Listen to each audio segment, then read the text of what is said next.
Hello YouTube family, કેમ છો? મજામાં ને? મજામાં જઈશું. તો આજે આપણે બનાવવાના છીએ ગોળ ઠેલી, એ પણ બોર્ડરવાળી. અને એ છે આપણે જો હાથે ભરેલા ભરતની, એટલે કે મોતીની છે. આ ભરત નથી, મોતી છે. તો આપણે એને ગોળ બનાવવાની છે. તો જો આવી રીતના કંઈક 4 ફોલ્ડમાં આપણે કરી લીધી છે, એટલે કે 2 ફોલ્ડમાં. અને તેના ફરતું આપણે 1-1 ઇંચનું નિશાન લગાવી લઈશું. એટલે આપણે સિલાઈ કરવી ત્યારે આપણને મોતી જરાય પણ નડે નહીં, એવી રીતના ફરતે 1-1 ઇંચનું નિશાન લઈ અને ત્યાંથી આપણે પછી તેને કટ કરી લઈશું. આ આપણી એકદમ તો ગોળ ઠેલી નહીં થાય, સહેજ લંબગોળ થશે, કારણ કે એમાં વર્ક જો હેન્ડલ વર્ક છે. એટલે આપણે એમાં હેન્ડલ નાખવાની ક્લાયન્ટે, એટલે કે કસ્ટમરે ના પાડી છે. એટલા માટે આપણે ગોળ જ કરવાની છે. એટલે થોડીક આપણે લંબગોળ થશે, પણ એમને ચાલશે. તો આ લઈ લીધું છે મેં એનું અસ્તર, અને અસ્તરને પણ ડબલ ફોલ્ડમાં રાખી અને કટિંગ કરી લીધું છે. જે આપણું ઠેલીનું માપ છે એવી જ રીતનું અસ્તરનું પણ કટિંગ કરી લીધું છે. અને જો આવી રીતે સેન્ટરથી બંને બાજુ 7-7 ઇંચ ઉપર નિશાન કરી અને આવી રીતનું જો નિશાન કરી અને એટલી આપણે ખુલ્લી જગ્યા, એટલે કે એ ઠેલીનું આપણે ખુલ્લો ભાગ રાખવાનો છે.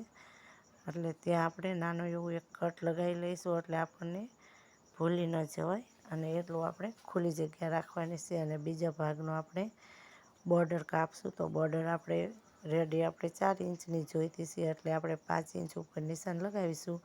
બંને બાજુ સિલાઈ લગાવીશું ત્યારે અડધો ઇંચ જાય છે, એટલે આપણી બોર્ડર 4 ઇંચ વધશે. તો મેં 5 ઇંચની અહીંયા કટ કરી છે. તો હવે આવી રીતના આપણે બોર્ડરનું પણ કટિંગ કરી લઈશું. તો આપણું બોર્ડરનું પણ કટિંગ થઈ ગયું છે. તો હવે આપણે લઈશું, એમાં આપણે જે ઝાલર આવે છે ને ચપટાવાળી, એ નથી નાખવાની. આમાં આપણે કાંગરી બનાવવાની છે. તો કાંગરી બનાવવા માટે મેં 2.5 ઇંચના આવી રીતે 5-6 પટ્ટા કટ કરી લીધા છે, એક સરખા બધા, એક ઉપર એક રાખી. અને આવી રીતના 5-6 તમારે જેટલા પણ જોઈતા હોય તેટલા કટિંગ કરી લેવાના. આવી રીતના કટિંગ કરી અને બધાને હવે એકબીજા ઉપર રાખી અને પાછું 2.5 ઇંચનું માપ લઈ લીધું. એટલે 2.5 બાય 2.5, 2.5ના આપણે આવી રીતના ચોરસ ટુકડા કટિંગ કરી લીધા છે, તમે જોઈ શકો છો. તો હવે આપણે એક સાવરણાની સળી લઈ લઈશું. અને સોય હોય તો સોય પણ ચાલે, પણ મેં અહીંયા સાવરણાની સળી લઈ લીધી છે. અને આવી રીતના એક બાજુની સાઈડમાં એક ખૂણો પકડી અને આવી રીતના તેના ઉપર રોલ કરવાનો, એટલે કે આંગળી નીચે અને અંગૂઠો ઉપર રાખી આવી રીતે દબાવી અને આવી રીતના ગોળ રોલ થાય. પછી તેમાં આવી રીતના નાની ચપટીઓ 2-3 લઈ અને ત્યાં સિલાઈ લગાવી અને બંધ કરી લેવાનું, એટલે આપણું ખુલી ન જાય ભાગ. તો આવી રીતના હું કાંગરા બધા બનાવી લઈશ. તો જો હાવ ઇઝી છે. આપણે જો આવી જ રીતના આપણે બધા કાંગરા વાળી લઈશું. જેટલા પણ આપણે આ કટિંગ ટુકડા કર્યા છે એટલા તો કાંગરા આપણે પાસે એક બાજુ નહીં, બોર્ડરની બંને બાજુ આપણે કાંગરા મૂકવાના છે, એટલે થોડાક વધારે જ જોઈશે. તો આવી રીતના જો થોડાક આપણે કાંગરા વાળી અને હું તમને બતાવી દઉં છું. તો આવી જ રીતના મારે બધા કાંગરા બનાવવાના છે. તો આવી જ રીતના મારે આ જેટલા પણ આપણા ટુકડા હતા એના બધા કાંગરા બની અને તૈયાર છે. તો હવે કાંગરાને આપણે નીચેની સાઈડમાં જે પણ એક્સ્ટ્રા આપણે કાપડ છે એ બધું આપણે કટ કરી લઈશું. તો દરેક કાંગરાને આપણે કટ કરી લઈશું.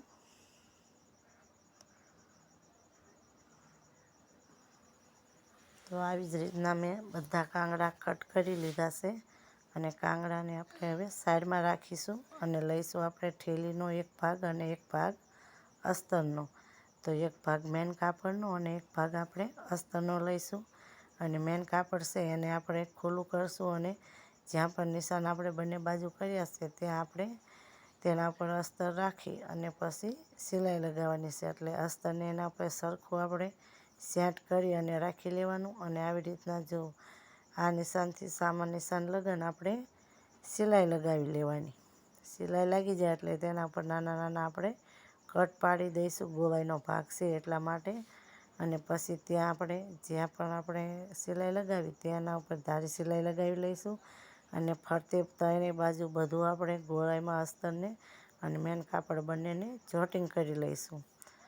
તો આવી રીતના આપણું મેન કાપડ અને અસ્તર જોઈન્ટ થઈ ગયું છે. હવે આપણે ત્યાં લગાવવાના છે કાંગરા. તો આવી રીતના જો સીધું કાપડ છે અને તેના ઉપર કાંગરી આપણે ઉલટી રાખવાની છે, સીધી નથી રાખવાની. સવલા કાપડ ઉપર આપણે કાંગરી ઉલટી કરી અને આવી રીતના આખાઈમાં રાખી દઈશું.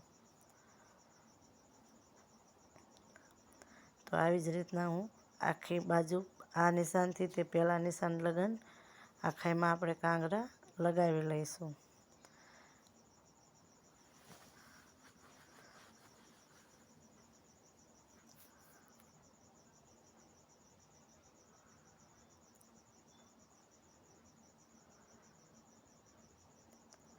તો આવી જ રીતના જો આ સાઈડથી પેલી સાઈડ કાંગરા મેં લગાવી લીધા. હવે આ બીજી સાઈડ પણ આવી જ રીતના હું લગાવી અને કમ્પ્લીટ કરી લઈશ. તો આવી જ રીતના મેં બંને સાઈડ કાંગરા લગાવી અને કમ્પ્લીટ કરી લીધા છે. તો હવે લેવાનો છે આપણે તેનો બોર્ડર માટે જે પટ્ટો 5 ઇંચનો કટિંગ કર્યો હતો તો તેને એક બાજુ ફોલ્ડ કરશું અને બીજી બાજુ ફોલ્ડ કરવાનો નથી. બીજી બાજુ આપણે સાવ છેલ્લે ફોલ્ડ કરવાનો. તો આવી રીતના એક બાજુ ફોલ્ડ કરી અને એક બાજુ સાઈડથી લગાવતું જવાનું છે. તો આવી રીતના આપણે હવે તેને લગાવતા જઈશું. તો આવી જ રીતના આપણે તેને લગાવી લેવાનું અને જે એટલું વધનું કાપડ હતું ત્યાં આપણે ફોલ્ડ કરી લીધું અને આવી જ રીતના તેના ઉપર બીજો ભાગ પણ રાખી અને આપણે આખાઈમાં સિલાઈ લગાવી લીધી. તો કંઈક આવી રીતના આપણી કાંગરાવાળી ઠેલી બની અને તૈયાર છે. તો હવે આને આપણે ઉપરનું નાકા નાખવાના છે.